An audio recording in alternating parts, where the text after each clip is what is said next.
সততার এক অনন্য নজির স্থাপন করলেন মুন্সিগঞ্জের এক পিকআপ চালক।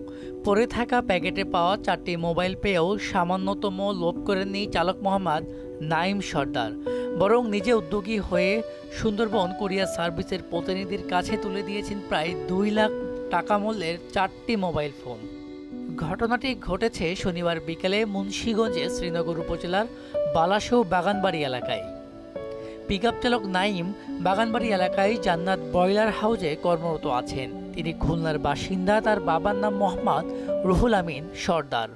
জান্নাত ব্রয়লার হাউসের একটা গাড়ি নষ্ট হয়। আমি রাত 4টার সময় ফিরতেছিলাম আবদুল্লাপুর টোল প্লাজার পার্শ্ববর্তী রাস্তা থেকে। ওইখান থেকে আপনার পার্শ্ববর্তী রাস্তার যে ভাঙা ব্রিজটা ছিল, ব্রিজের পরে একটা কার্টুন দেখছি। আমরা কার্টুনটা তোলার পরে এর ভিতরে দেখছি 4টা মোবাইল। আমি নিয়ে আসার পরে আমার মহাজনরে দিছি। আমার মহাজন তারপরে সবকিছু যোগাযোগ করছে, সুন্দরবন কুরিয়ার সার্ভিসের সাথে যোগাযোগ করছে। এর ভিতর মেমোটামো ছিল, তারপরে সে যোগাযোগ করে আর কি বন্ধ ব্যবস্থা করছে। জান্নাত ব্রয়লার হাউসের মালিক মোহাম্মদ আসাদুল ইসলাম বলেন, নাঈম 4টি মোবাইল ফোন পেয়ে বিষয়টি জানায়। পরে প্যাকেটে থাকা একটি ক্যাশ মেমোর মাধ্যমে জানতে পারেন মোবাইলগুলো কুরিয়ার সার্ভিসের মাধ্যমে কুষ্টিয়া যাচ্ছিল। আসলে নাঈম একজন সৎবান লোক, এটা আমাকে আবারও প্রমাণ করছে। আর মূলত আমার যতগুলি স্টাফ আছে সবাই মোটামুটি সৎ, আর নাঈম হচ্ছে এর মধ্যে অনন্য এক দৃষ্টান্ত। তো ওখানে ও পাইছে, কার্টুনটা পাইয়া ডাইরেক্ট আমার কাছে নিয়ে আসছে। আমি দেখলাম যে কার্টুনের একটা সাইড একটু ছিঁড়া। তো আমি ওরা বললাম যে তুমি কি এটা দেখছো, এটার ভিতরে কি আছে?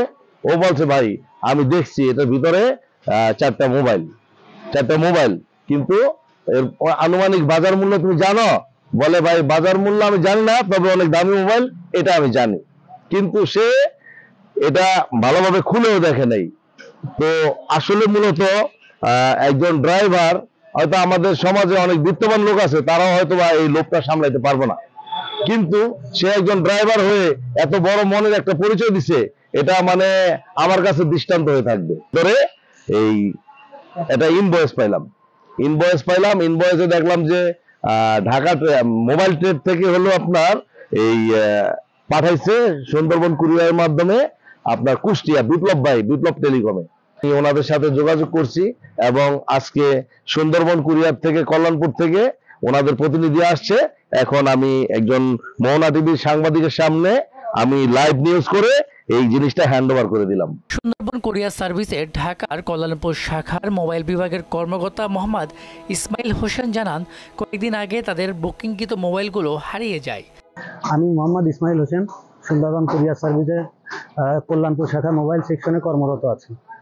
তো আমাদের বুকিংকৃত একটি প্রোডাক্ট যেটা কিছুদিন আগে 2-1 দিন আগে হারিয়ে গিয়েছে। তো এই হারানো প্রোডাক্টটি একজন ড্রাইভার যে কিনা জান্নাত ব্রয়লার হাউসের চাকরিরত অবস্থায় আছে, উনি প্রোডাক্টটি কুড়িয়ে পায় রাস্তায়। তো উনি ওনার যে মহাজন মালিক আছে ওনার কাছে নিয়ে আসেন। তো তখন ওই মহাজন মালিকের মাধ্যমে আমরা এই প্রোডাক্টটা জানতে পারি এখানে আছে, এবং ওনার কাছ থেকে আমরা এটা বুঝে নেওয়ার জন্য আসছি এবং এখানে আমরা 4টা মোবাইল বুঝে পেয়েছি। এদিকে পিকআপ চালক নাঈমের সততায় মুগ্ধ তার মালিক ও সহকর্মীরা। তারা নাঈমের জন্য সকলের কাছে দোয়া চেয়েছেন। মিসবাহ রহমান, মোহনা ডিজিটাল।